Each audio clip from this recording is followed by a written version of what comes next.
Halo guys, balik lagi kita di part 7. Iya masih setia aja. Masih sudah setia.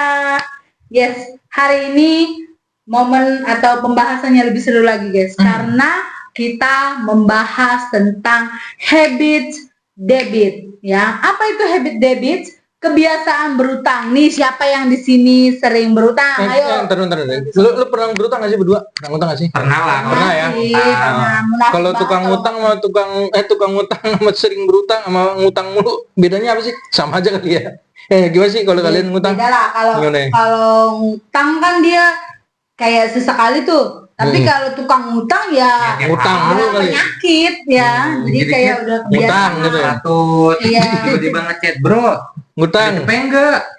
Ada 50 enggak?" Ke sono minjem lagi gitu. Minjem Bro, lagi. minjem sono sini. Ya, ada lo Jadi gali lubang tutup lubang. Ya. Nah, kita mau ngebahas kenapa ya banyak orang-orang yang suka berhutang. Nah, yang Yang pertama, bikin orang itu suka ngutang apa sih?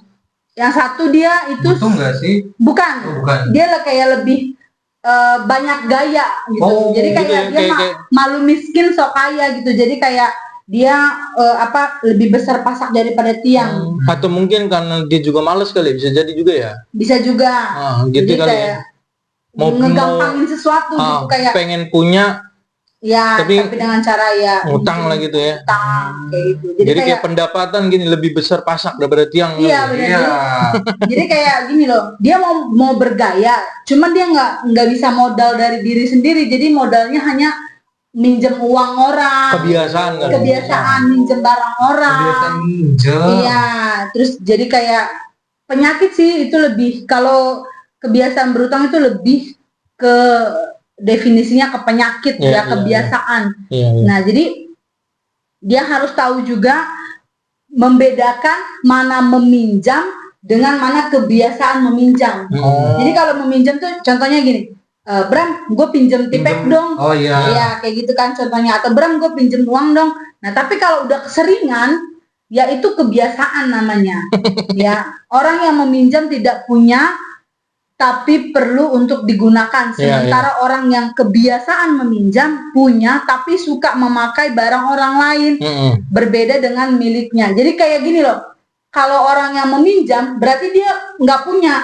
Tapi kalau orang yang kebiasaan meminjam, ya kan, itu dia punya gitu, dia punya gitu. Tapi karena udah kebiasaan, jadi tuh dia pengennya pakai punya orang lain gitu, nggak punya sendiri gitu. Jadi kayak, oh ya udahlah, daripada punya gua habis, yaudah gue pinjem aja punya si Bram, contohnya kayak gitu.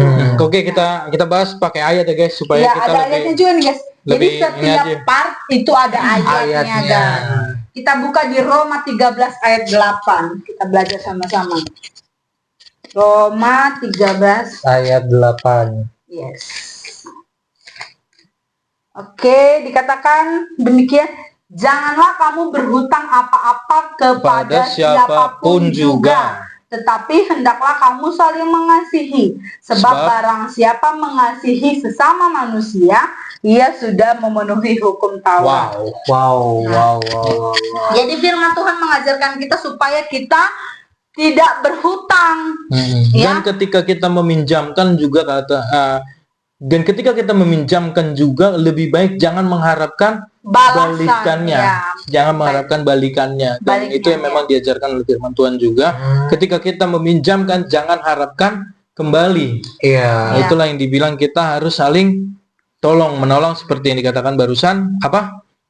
Yang barusan dikatakan firman Tuhan, tetapi hendaklah kamu saling mengasihi sesama. Ia sudah memenuhi hukum Taurat. Kita itu harus saling menolong, guys. Nah, juga penting nih guys. Terkadang kita ketika meminjam barang orang atau kita meminjam milik orang lain, kita suka pura-pura lupa.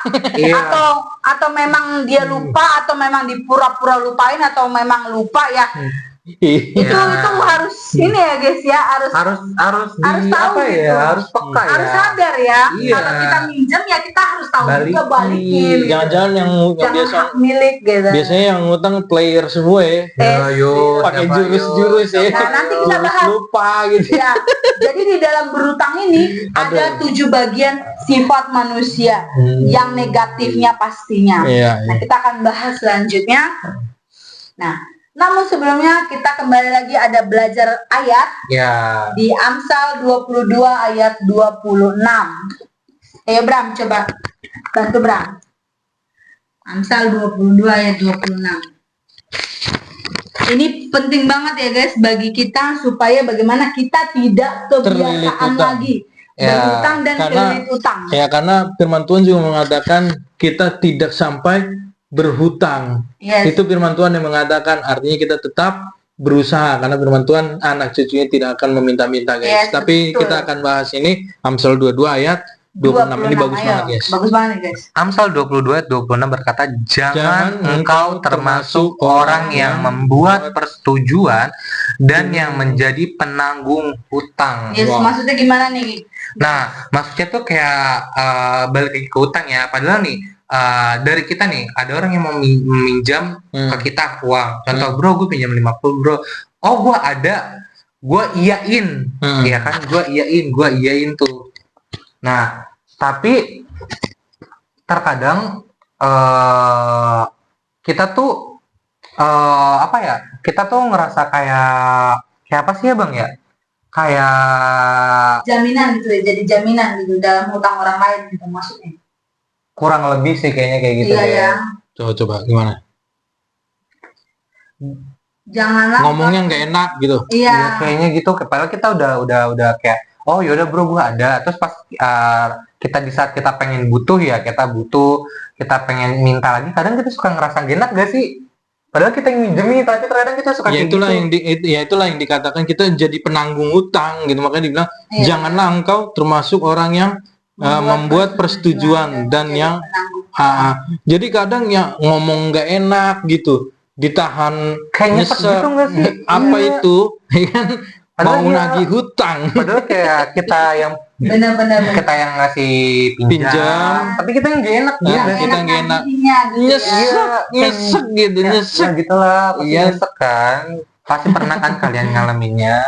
Makanya dibilang kita jangan termasuk orang yang membuat persetujuan Iya, gitu. padahal di firman juga berkata loh, kalau misalnya emang nggak mau ya jangan ngiyain gitu loh, jangan ngiyain. Jangan sampai kita menjadi orang yang penanggung hutang gitu. Iya. Kita yang ngasih, kita yang sengsara gitu.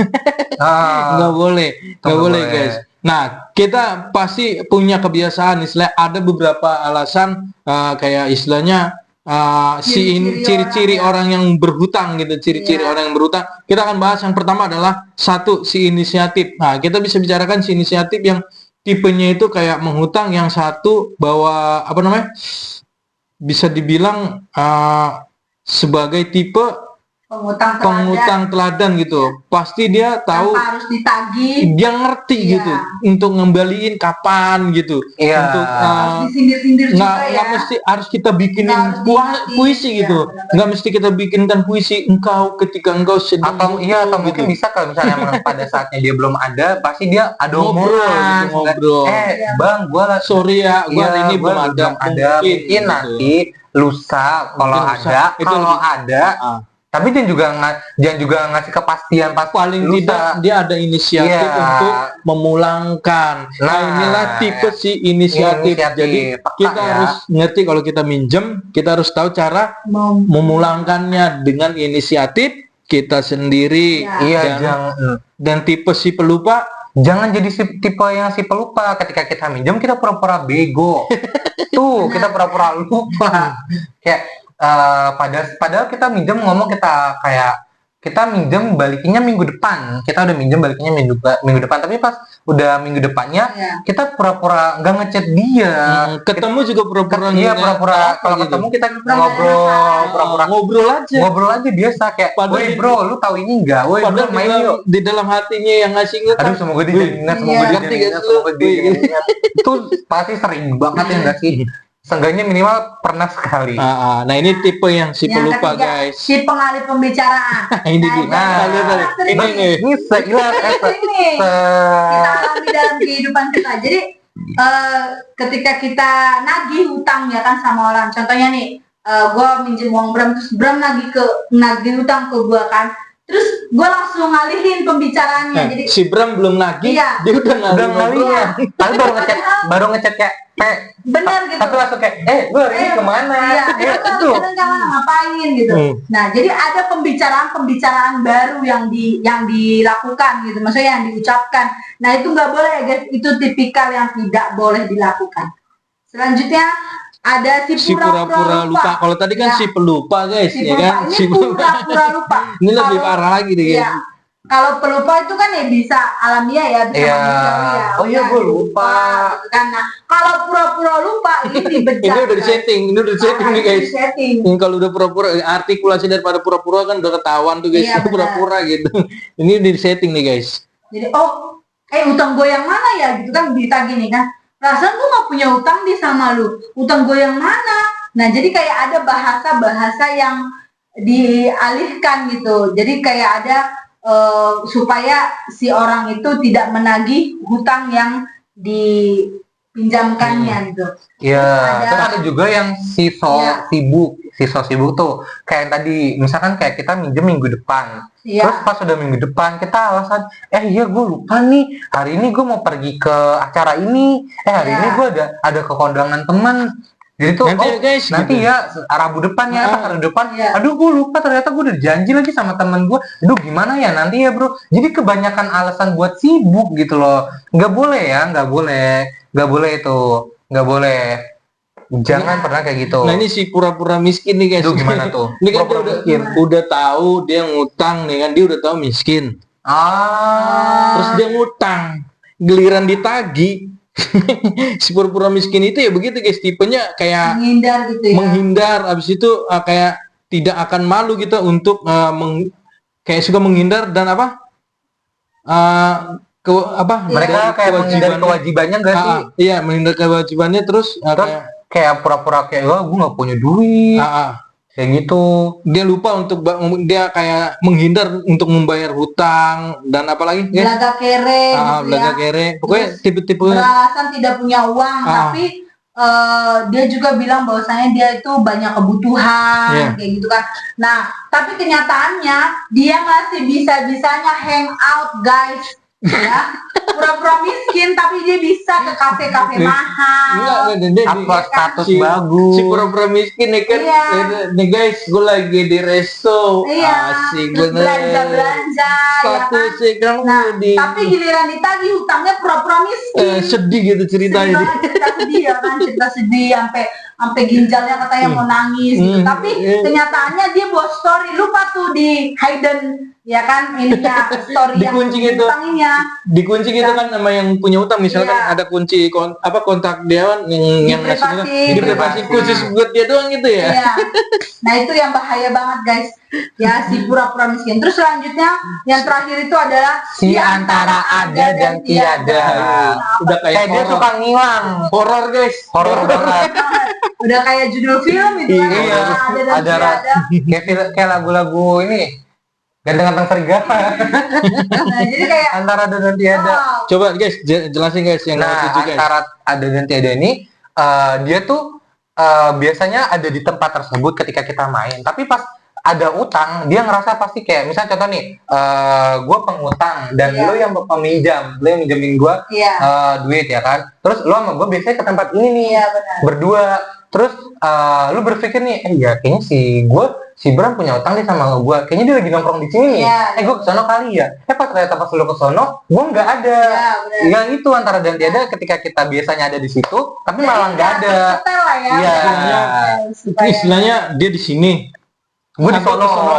Iya, atau nggak dia di sini, gue di sana. Menghindar dia. Iya, menghindar antara dan tiada. Di telepon juga nggak pernah ngangkat, ya kan? Nggak pernah bales. Nah itu bahaya. Itu udah bukan antara si pelupa lagi, bukan antara ini lagi. Udah. Emang kalau kita udah ngeliat orang yang berhutang suka menghindar, udah guys, kita udah tahu lah tiba-tiba. Ya, makanya guys, dalam hidup ini kita harus punya 3 prinsip. Apa tuh guys? Yang pertama, tidak boleh jadi beban guys. Jadi hidup ini nggak boleh jadi beban bagi orang lain. Tidak boleh aji mumpung. Kita kalau diajak orang mau kemana-mana, kita tuh selalu ambil kesempatan supaya gini, supaya gitu, supaya enggak kita gratisan, muka gratis kali ya. Nah, dan juga yang terakhir kita harus punya prinsip nggak boleh berhutang. Tadi kan banyak tuh prinsip-prinsipnya. Nah, kalau emang nggak bisa untuk melunasi, ya jangan hutang. Yes. Benar, apa adanya itu lebih baik. Kita tuh dengan posisi kita apa adanya aja juga nggak masalah guys. Kita kan udah tahu gaji kita, sorry ya gitu. Kita setiap manusia pasti punya sosial beda-beda gitu. Maksudnya gini loh, kita cuma bisa punya gaji buat beli Oppo atau beli Redmi atau beli Samsung. Pengennya iPhone. Berat saudara-saudara, berat. Tolong guys, kita dikondisikan dulu gitu. Hidup apa adanya aja, jangan sampai kita berhutang karena Tuhan selalu memberkati kita. Bahkan Tuhan tuh sampai bilang Tuhan kita tidak membuat izinin kita untuk berhutang. Enggak minta-minta loh dibilang. Tapi Tuhan mau kita itu tetap merendah, berharap, jangan sampai terlalu berlebihan kayak pengen sesuatu yang enggak kita bisa. Jangan guys. Gitu. Jadi kita akan ambil kesimpulan-kesimpulan daripada pembahasan kita ini guys dengan poin-poinnya gitu. Artinya apapun yang kita hadapi, apapun yang kita dalam situasi apapun, kita harus menjaga etika kita, attitude kita. Jangan sampai kita seperti orang murahan gitu guys. Jangan. Walaupun kita tidak menjadi orang yang tidak seperti orang hebat, paling tidak dengan apa adanya kita jangan sampai menjadi orang yang murahan gitu guys. Contohnya apa guys? Kita jangan sampai menjadi batu sandungan. Contohnya batu sandungan tuh apa? Kita nggak boleh melemahkan iman orang. Kita nggak boleh mengacaukan atau membingungkan. Membuat nama Tuhan dan firman Allah dihujat orang. Jangan sampai boleh gitu guys. Makanya kita perlu menjaga attitude. Is Jesus glorified in you? Gila des. Pokoknya itulah yang harus kita jaga. Jagalah etika kita dimanapun kita berada, karena anak-anak Tuhan itu selalu menjaga teladan Tuhan gitu. Harus menjadi kita teladan dalam tingkah laku. Menjadi teladan. Itu dia. Dan bagaimana kita menjaga dan bagaimana kita menjadi teladan dalam tindak laku kita? Yang pertama adalah tidak menjadi batu sandungan. Contohnya, orang lain terganggu karena perkataan dan tingkah laku kita. Itu contohnya kita sudah menjadi batu sandungan. Jadi bagaimana kita menunjukkan karakter Kristus itu dalam kehidupan kita guys. Bagaimana kita itu menjadi contoh, menjadi figur yang baik dalam tutur bahasa, dalam tingkah laku. Ya itulah kita menunjukkan atau kita menjadikan diri kita teladan. Nah, seperti ada di dalam 1 Timotius 4 ayat 12 ini begitu bagus firman Tuhan. Firman Tuhan itu benar-benar membimbing kita untuk menjadi yang lebih baik guys. Pokoknya bagus banget deh guys. Seperti di dalam 1 Timotius 4 ayat 12 guys. Seperti ini bunyinya. Jangan seorang pun menganggap engkau rendah karena engkau muda. Jadilah teladan bagi orang-orang percaya. Dalam perkataanmu, dalam tingkah lakumu, dalam kasihmu, dalam kesetiaanmu, dan dalam kesucianmu. Nah, ingat, umur tidak menjadikan seseorang itu dewasa. Muda tidak menentukan bahwasannya dia tidak memiliki kedewasaan. Wawasannya belum tentu dia tidak memiliki wawasan guys. Karena kedewasaan itu tidak ditentukan oleh usia muda atau tua. Seperti itulah guys. Karena yang dikatakan firman itu jangan sampai seorang pun menganggap engkau rendah, menganggap engkau kecil karena engkau muda. Karena kita masih muda. Jadi kita senantiasa harus menjadi teladan. Gitu guys. Bagi orang-orang percaya ya. Baik tua, muda, kita harus menjadi teladan. Karena kita diangkat oleh Tuhan, dipercaya oleh Tuhan itu tidak memandang usia. Seperti kayak Nabi Musa, dia masih muda kan? Bahkan dia berkata dia masih muda dan tidak mampu untuk memimpin katanya kan? Gitu, itulah yang dikatakan oleh firman Tuhan. Tetapi apa yang dikatakan oleh Tuhan, ya itulah kita jangan sampai merasa diri kita rendah gitu. Jangan sampai diri kita merasa rendah dan merasa karena kita masih muda. Jangan. Tuhan bisa pakai siapapun. Ketika Tuhan memang sudah merancangkan orang itu untuk naik di atas level tertinggi, benar. Berarti Tuhan mempercayai kita untuk lebih baik, gitu guys. Nah, yaitu selanjutnya apa guys? Attitude is equally important as ability. Oke, ada berapa bagian? Tiga bagian. Sebutkan satu-satunya. Pertama adalah attitude. Attitude adalah sikap atau tingkah laku atau perilaku seseorang dalam berinteraksi maupun berkomunikasi dengan sesama manusia. Yang kedua guys. Yang kedua, attitude itu sangat diperlukan dalam kehidupan sehari-hari. Karena sikap yang baik adalah hal yang dasar dari kehidupan sosial antara manusia, bahwa kita memerlukan orang lain dalam kehidupan. Yang ketiga, attitude mengalahkan hard skill. Skill bisa dipelajari, namun kalau attitude itu sangat sulit diubah. Kayak kepribadian yang mudah beradaptasi, terus juga terbuka, rendah hati, respect sama orang lain tuh. Nah, itulah guys pelajaran sharing kita yang begitu panjang, mulai dari part 1 sampai part 7. Sadis guys. Luar itu biasa keren. Pembahasan hari ini. Itu keren. Dan yang perlu kita waspadai adalah tentang emosional. Coba itunya mana bro? Handphone you. Mengenai kayak emosional itu kita harus antisipasi, karena kayak egois, karena kan kata orang itu egois ingin menang sendiri kan, tapi kan ketentuannya adalah ego itu adalah keinginan yang positif atau keinginan yang negatif. Jadi kalau keinginan yang negatif biasanya seseorang mengatakan egois, ingin menang sendiri, tetapi itu adalah bagian daripada ego yang negatif. Sedangkan yang positif adalah ego adalah keinginan di dalam pelajaran psikologinya ya guys ya. Jadi itulah yang perlu kita antisipasi, yaitu egois atau ego kita sendiri gitu guys. Ego adalah mengantisipasi setiap keinginan kita gitu, supaya keinginan kita tidak menjadi sesuatu wewenang secara personal kita sendiri gitu, suka-suka kita. Dan itu yang kita harus antisipasi guys. Yang terlebih adalah menjaga attitude kita gitu. Yang attitude kita itu yang paling utama. Ketika seseorang mempunyai attitude, berarti dia adalah orang yang hebat, orang yang berjiwa besar gitu guys. Nah, itulah bagian daripada attitude dan egoisnya ya guys. Jadi ketika orang yang sudah mempunyai attitude, dia memenangkan egois gitu, memenangkan ego. Karena kenapa? Ego itu adalah keinginan. Tetapi ketika kita membagi menjadi dua, yaitu keinginan yang positif atau negatif. Nah, yang negatif adalah ingin menang sendiri. Nah, yang positif adalah ego yang baik gitu. Kayak kita ingin merindu sesuatu seperti ini, itu tergantung daripada tempatnya sendiri. Nah, artinya ketika kita mempunyai etika yang bagus, attitude, kita berarti punya ego yang baik. Ya. Demikian part 7 terakhir adalah dan kesimpulan hari ini. Sampai ketemu di part selanjutnya, bagian atau materi selanjutnya. Tuhan Yesus memberkati. Bye bye. Thank you.